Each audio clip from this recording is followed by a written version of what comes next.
नमो नमः। मैं शिक्षाचार्य केशवनाथ झा आप सभी का केशवनाथ नामक यूट्यूब चैनल पर स्वागत करता हूं। मित्रों, आज हम लोग यूजीसी नेट 73 एवं 25 जो 25 कोड का सिलेबस है, उन सभी में उपनिषद से संबद्ध निश्चित ही प्रश्न आते हैं। अतः उपनिषदों का परिचय आपके समक्ष प्रस्तुत करने जा रहा हूं। मित्रों, यह टॉपिक जो है बहुत ही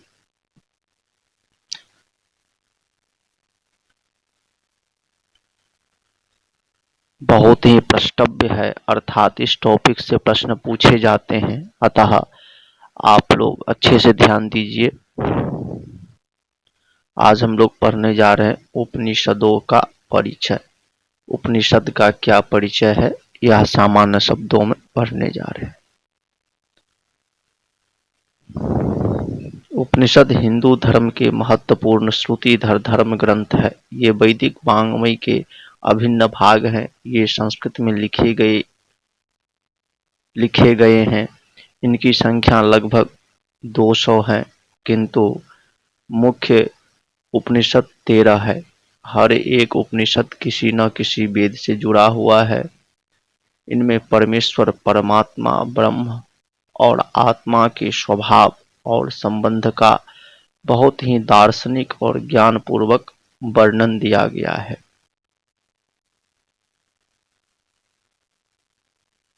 उपनिषदों में कर्मकांड को अवर कहकर ज्ञान को इसीलिए महत्व दिया गया है कि ज्ञान स्थूल जगत पदार्थ से सूक्ष्म मन और आत्मा की ओर ले जाता है। ब्रह्म, जीव और जगत का ज्ञान पाना उपनिषदों की मूल शिक्षा है। भगवत गीता तथा ब्रह्मसूत्र उपनिषदों के साथ मिलकर वेदांत की प्रस्थान त्रयी कहलाते हैं। ब्रह्मसूत्र और गीता कुछ सीमा तक उपनिषदों पर आधारित है। भारत की समग्र दार्शनिक चिंतन धारा का मूल स्रोत उपनिषद साहित्य है। इनसे दर्शन की जो विभिन्न धाराएं निकली है, उनमें वेदांत दर्शन का अद्वैत संप्रदाय प्रमुख है। उपनिषदों के तत्वज्ञान और कर्तव्य शास्त्र का प्रभाव भारतीय दर्शन के अतिरिक्त धर्म और संस्कृति पर भी परिलक्षित होता है। उपनिषदों का महत्व उनके रोचक प्रतिपादन शैली के कारण भी है। कई सुंदर आख्यान और रूपक उपनिषदों में मिलते हैं। उपनिषद भारतीय सभ्यता की अमूल्य धरोहर है। उपनिषद ही समस्त भारतीय दर्शनों के मूल स्रोत हैं, चाहे वो वेदांत हो या सांख्य। उपनिषदों को स्वयं भी वेदांत कहा गया है। 17वीं सदी में दारा शिकोह ने अनेक उपनिषदों का फारसी में अनुवाद कराया। 19वीं सदी में जर्मन तत्ववेत्ता शोपेनहावर ने इन ग्रंथों में जो रुचि दिखलाकर इनके अनुवाद किए, वह सर्वविदित है और माननीय है। विश्व के कई दार्शनिक उपनिषदों को सबसे बेहतरीन ज्ञान कोश मानते हैं। उपनिषद भारतीय आध्यात्मिक चिंतन के मूल आधार हैं। भारतीय आध्यात्मिक दर्शन के स्रोत हैं। वे ब्रह्म विद्या हैं, जिज्ञासाओं के ऋषि द्वारा खोजे हुए उत्तर हैं। वे चिंतनशील ऋषियों की ज्ञान चर्चाओं का सार हैं। वे कवि हृदय ऋषियों की काव्यमय आध्यात्मिक रचनाएं हैं। अज्ञात की खोज के प्रयास हैं। वर्णनातीत परम शक्ति को शब्द में प्रस्तुत करने की कोशिश है। उस निराकार, निर्विकार, असीम अपार को अंतर्दृष्टि से समझने और परिभाषित करने की अदम्य आकांक्षा के लेखबद्ध विवरण है।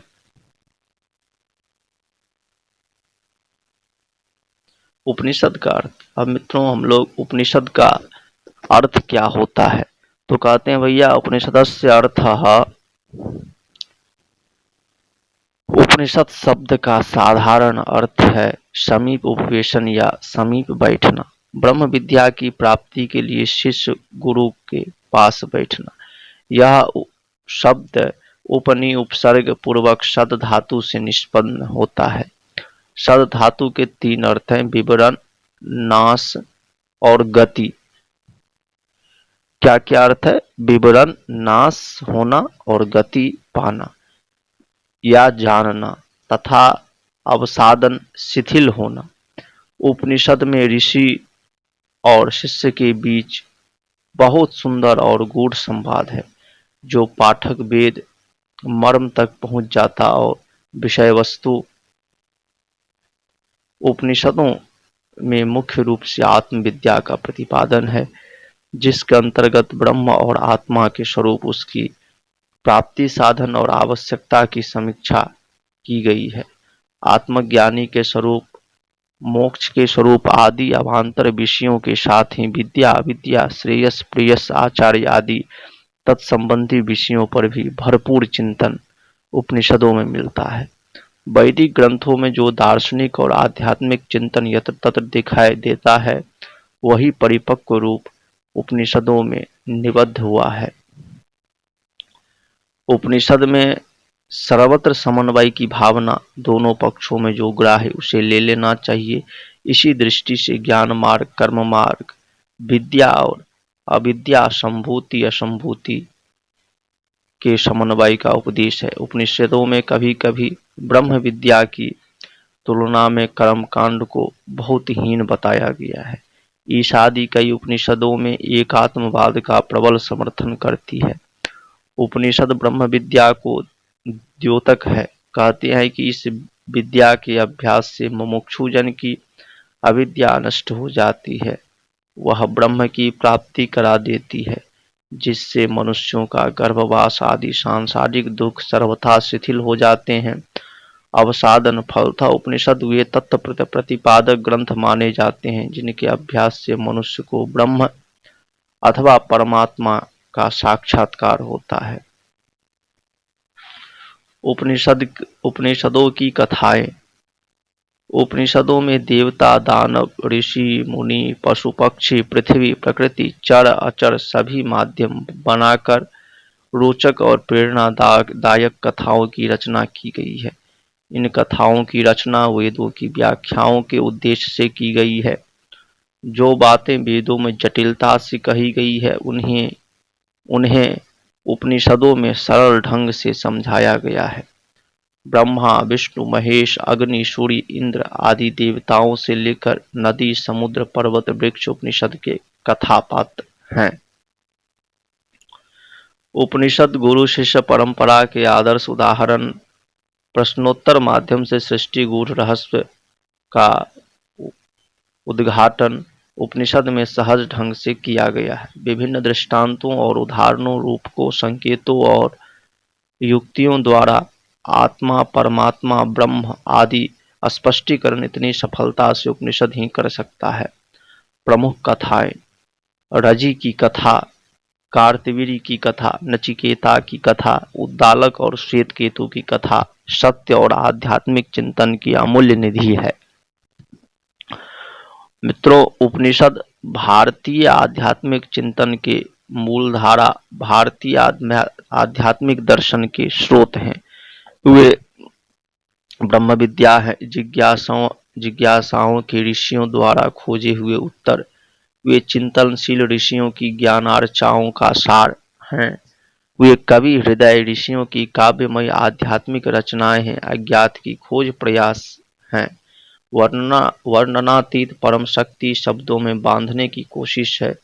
उस निराकार, निर्विकार, असीम अपार अंतर्दृष्टि से समझने और परिभाषित करने की अदम्य आकांक्षा की लेखबद्ध वितरण है। उपनिषद काल के पहले वैदिक युग। वैदिक युग सांसारिक आनंद एवं उपभोग युग था। मानव मन की निश्चिंतता, पवित्रता, भावुकता, भोलेपन व निष्पापता का युग था। जीवन को संपूर्ण अल्हड़पन से जाना ही उस काल के लोगों का प्रिय और श्रेय था। प्रकृति से विभिन्न मनोहारी स्वरूपों को देखकर उस समय लोगों के भावुक मनों में जो उद्गार स्वयं स्फूर्त अलौकिक तरंगों के रूप में उभरे, उन मनोभावों को उन्होंने प्रशस्तियों, स्तुतियों, दिव्य गानों व काव्य रचनाओं के रूप में शब्दबद्ध किया और वे वैदिक ऋचाएं या मंत्र बन गए। उन लोगों के मन सांसारिक आनंद से भरे थे, संपन्नता से संतुष्ट थे, प्राकृतिक दिव्यताओं से भाव विभोर हो उठते थे। अतः उनके गीतों में यह कामना है कि यह आनंद सदा बने रहे, बढ़ता रहे और कभी समाप्त न हो। उन्होंने कामना की इस आनंद को हम पूर्ण आयु 100 वर्षों तक भोग करें, हमारे बाद की पीढ़ियां भी इसी प्रकार तृप्त रहे। यही नहीं, कामना यह भी की गई कि इस जीवन के समाप्त होने पर हम स्वर्ग में जाएं और इस सुख व आनंद की निरंतरता वहां भी बनी रहे।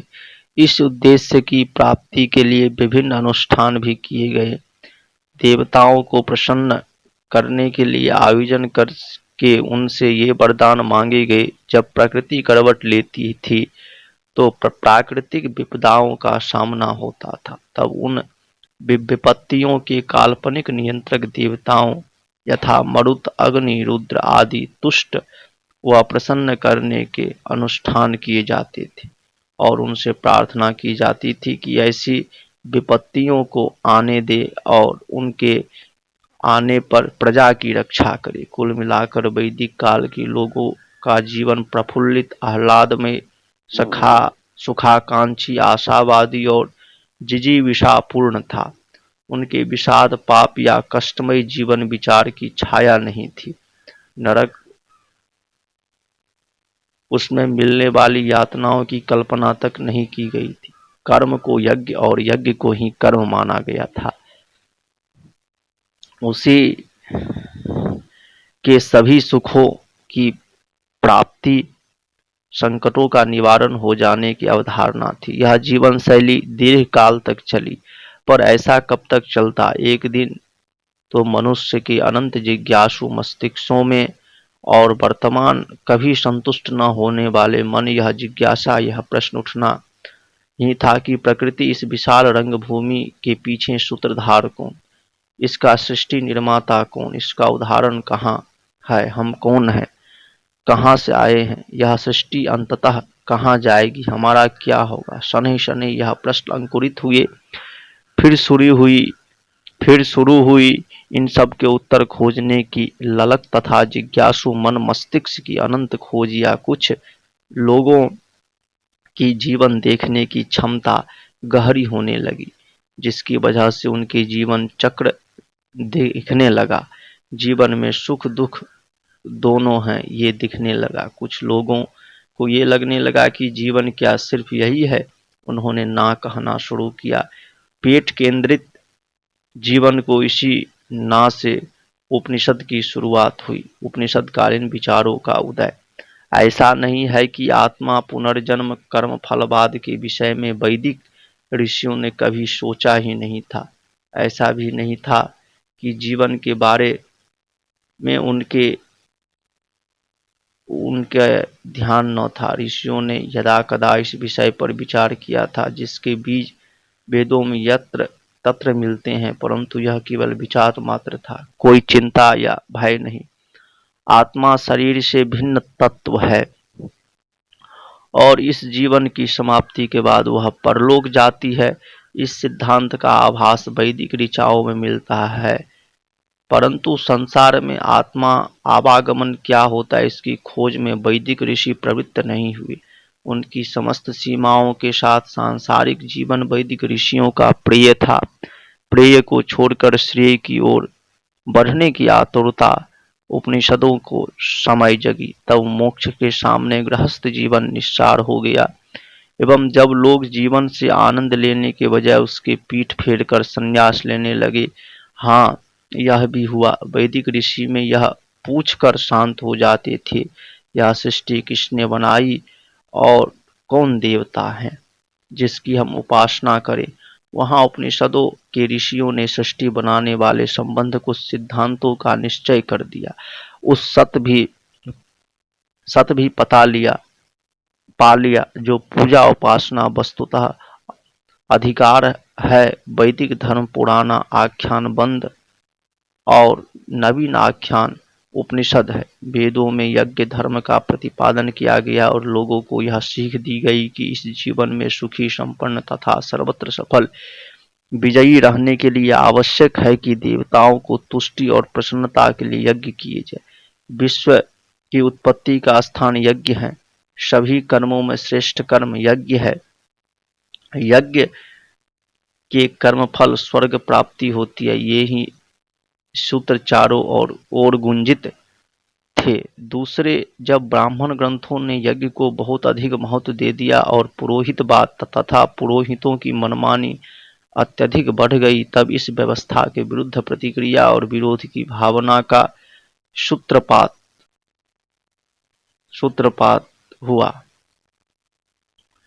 लोग सोचने लगे कि यज्ञों का वास्तविक अर्थ क्या है, उनके भीतर कौन सा रहस्य, वे धर्म किस रूप के प्रतीक, क्या वे हमें जीवन के चरम लक्ष्य तक पहुंचा देंगे। इस प्रकार कर्मकांड पर बहुत अधिक जोर तथा कर्मकांडों को ही जीवन की सभी समस्याओं के हल के रूप में प्रतिपादित किए जाने वाले प्रकृति ने विचारवान लोगों को उनके बारे में पुनर्विचार करने को प्रेरित किया। प्रकृति के प्रत्येक रूप में एक नियंत्रक देवता की कल्पना करते करते वैदिक आर्य बहुदेववाद हो गए थे।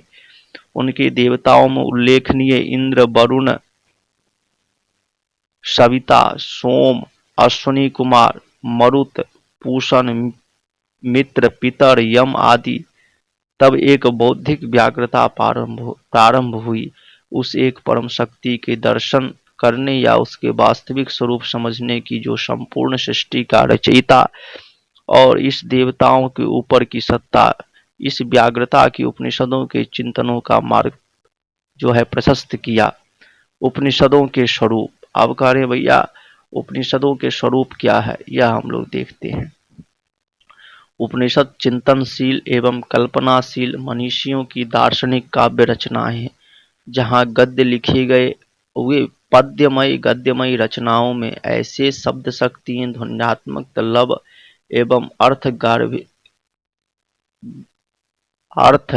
गर्भिता है कि वे किसी दैव शक्तियों की रचनाओं का आभास देते हैं। यह सचमुच अत्युक्ति नहीं है कि उन्हें मंत्र या ऋचा कहा गया। वास्तव में मंत्र या ऋचा संबंध वेद से है, परंतु उपनिषदों की हमता दर्शाने के लिए इन संज्ञाओं का उपयोग यहाँ कतिपय विद्वानों द्वारा किया जाता। उपनिषद अपने आसपास दृश्य संसार के पीछे झांकने के प्रयत्न, इसलिए इसके लिए न कोई उपकरण उपलब्ध है और न किसी प्रकार की प्रयोग अनुसंधान सुविधा है। अपनी मनश्चेतना, मानसिक अनुभूति या अंतर्दृष्टि के आधार पर हुए आध्यात्मिक स्फुरन या दिव्य प्रकाश को ही वर्णन का आधार बनाया गया है।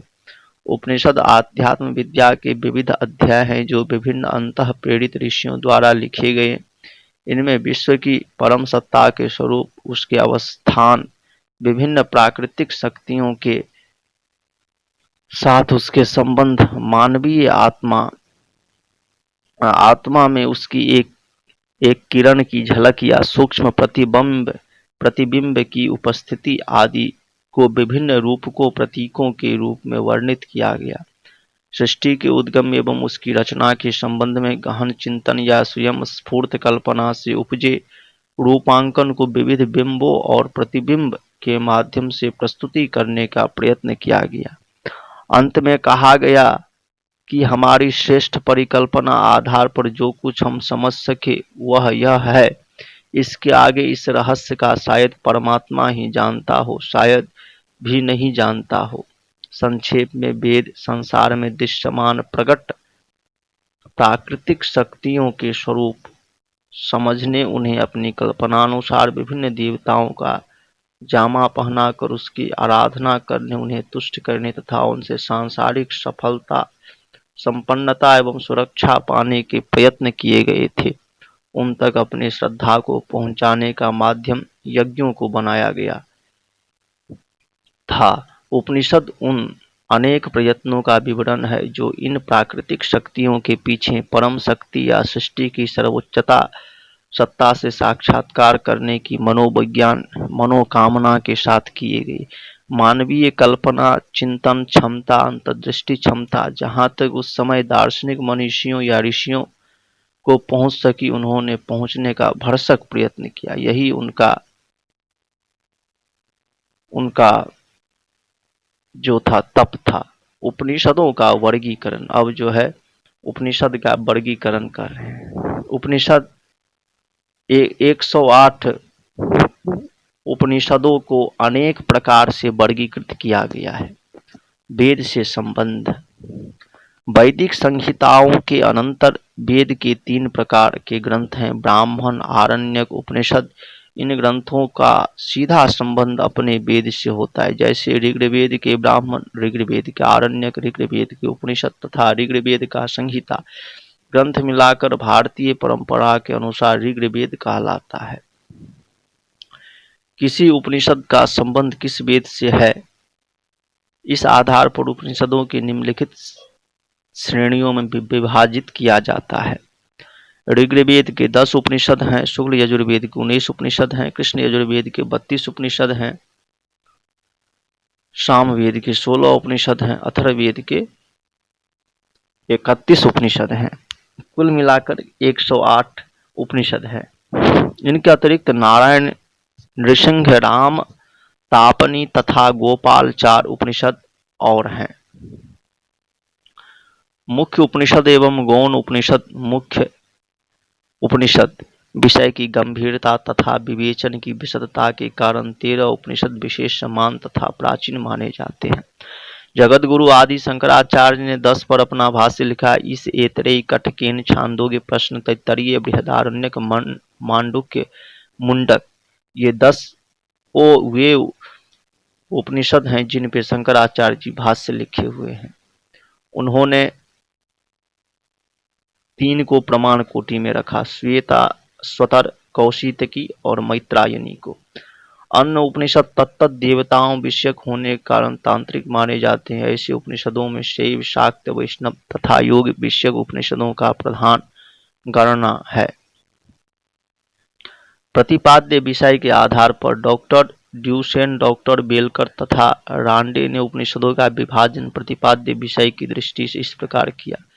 गद्यात्मक उपनिषद ऐतरेय, केन, छांदोग्य, तैत्तरीय, बृहदारण्यक तथा कौशितकी। इनके गद्य ब्राह्मणों गद्य समान, सरल, लघुकाय तथा प्राचीन है।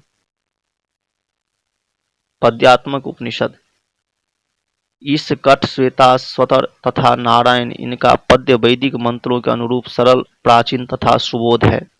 अवांतर गद्योपनिषद प्रश्न, मैत्रायनी, मांडुक्य, आथर्वन अर्थात कर्मकांडी उपनिषद। अन्य अवांतरकालीन उपनिषदों की गणना इस श्रेणी में की जाती है। भाषा तथा उपनिषदों के विकास क्रम के आधार पर भाषा तथा उपनिषदों के विकास क्रम की सृष्टि डॉक्टर डासन ने उनका विभाजन 4 स्तर में किया है। प्राचीनतम ईश, ऐतरेय, छांदोग्य, प्रश्न, तैत्तरीय, बृहदारण्यक, मांडुक्य, मुंडक। प्राचीन कठ, केन। अवांतरकालीन कौशितकी, मैत्री अर्थात मैत्रायनी, श्वेताश्वतर। उपनिषदों की भौगोलिक स्थिति एवं काल। उपनिषदों की भौगोलिक स्थिति एवं काल। उपनिषदों की भौगोलिक स्थिति मध्य देश के कुरु पांचाल से लेकर विदेह, मिथिला तक फैली हुई है। उपनिषदों के काल के विषय में निश्चित मत नहीं, पर उपनिषद काल में 300 ईसा पूर्व 3500 ईसा पूर्व माना गया है। वेदों का रचना काल भी यही समय माना गया। उपनिषद काल का आरंभ बुद्ध से पर्याप्त हुआ। ग्रेट एजेज ऑफ मैन के संपादक लगभग 800 ईसा पूर्व बतलाते हैं। उपनिषदों के रचना काल के संबंध में विद्वानों का एक मत नहीं है। कुछ उपनिषदों को वेद की मूल संहिताओं का अंश माना गया, ये सर्वाधिक प्राचीन है। कुछ उपनिषद ब्राह्मण और आरण्य ग्रंथों के अंश माने गए। इसका रचना काल संहिताओं के बाद है।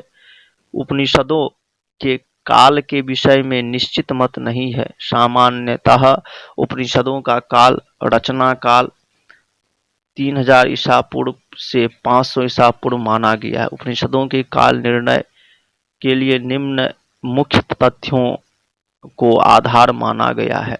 पुरातत्व एवं भौगोलिक परिस्थितियां, पौराणिक अथवा वैदिक ऋषियों के नाम, सूर्यवंशी चंद्रवंशी के समय काल, उपनिषदों में वर्णित खगोलीय विवरण। निम्न विद्वानों द्वारा विभिन्न उपनिषदों का रचना काल निम्न प्रकार माना गया है।